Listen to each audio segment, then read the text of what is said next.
ஒருவர் ஒரு குறிப்பிட்ட வேலைக்காக பணியமர்த்தப்பட்டார். ஆனால் அவர் சில நாட்கள் வேலைக்கு வராமல் வேலை செய்த நாட்களுக்கான ஊதியமாக ரூபாய் 1387 பெற்றார். அவர் அனைத்து நாட்களிலும் வேலை செய்திருந்தால் ஊதியமாக ரூபாய் 1752 பெற்றிருப்பார் எனில் அவர் வேலை செய்த நாட்களை காண்க. ஓகேவா? சோ என்ன கேக்குறாங்க? வேலை செய்த நாட்கள். இது எப்படி கொஸ்டின் கொடுக்குறாங்க பாத்தீங்கன்னா, எவ்வளவு நாள் மொத்த வேலை செஞ்சான்னு கொடுக்கல. பட் என்ன கொடுக்குறாங்க? ஒரு ஃபுல்லா வேலை பார்த்தா ரூ. 1752. ஆனா அவர் வேலை பார்த்ததுக்கு ரூ. 1387. அப்ப அவர் எவ்வளவு நேரம் வேலை பார்த்திருப்பாரு? இப்படி கொஸ்டின்ஸ் கேட்டாங்கன்னா ரொம்ப சிம்பிள். நமக்கு என்ன கொஸ்டின் கேக்குறாங்க?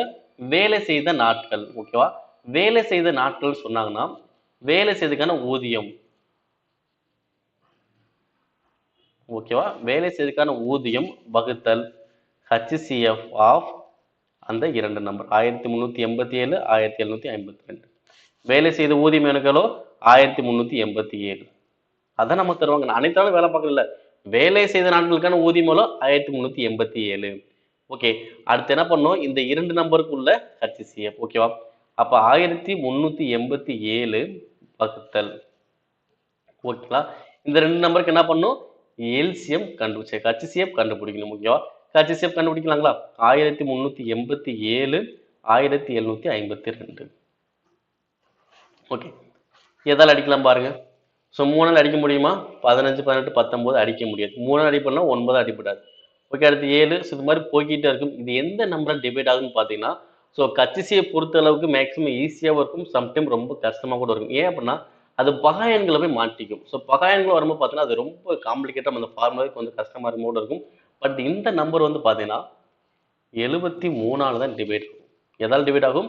73ஆல தான் டிவைட் ஆகும். ஓகேவா?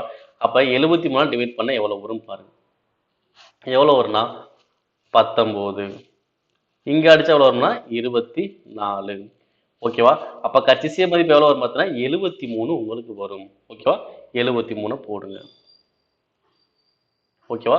இப்ப அடிங்க. 1387 73 அடிச்சா எவ்வளவு வரும் பாருங்க. எவ்வளவு வரும்? 19 வரும்.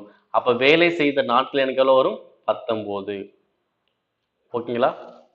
ரொம்ப சிம்பிளா ஈஸியா ஆன்சர் பண்ணும். ஒண்ணுமே ரெண்டு நம்பர் கச்சிசியப் கண்டுபிடிப்பீங்க, அவ்வளவுதான். கச்சிசியப் கண்டுபிடிச்சிட்டு வேலை செய்த நாட்கள் சொன்னாங்கன்னா அவங்க சம்பாரிச்சதை அதை வச்சு அந்த கச்சிசியப்பால் அடிங்க. வேலை மொத்தமா செஞ்ச நாட்கள் கேட்டாங்கன்னா அதை கச்சிசியப்பை இதால அடிங்க, அவ்வளவுதான். அப்ப ஊதியம் 1387, கச்சிசியப் 73. அடுத்த எனக்கு எவ்வளவு வரும்? 19 வரும். அப்ப வேலை செய்த நாட்கள் எவ்வளோ? 19.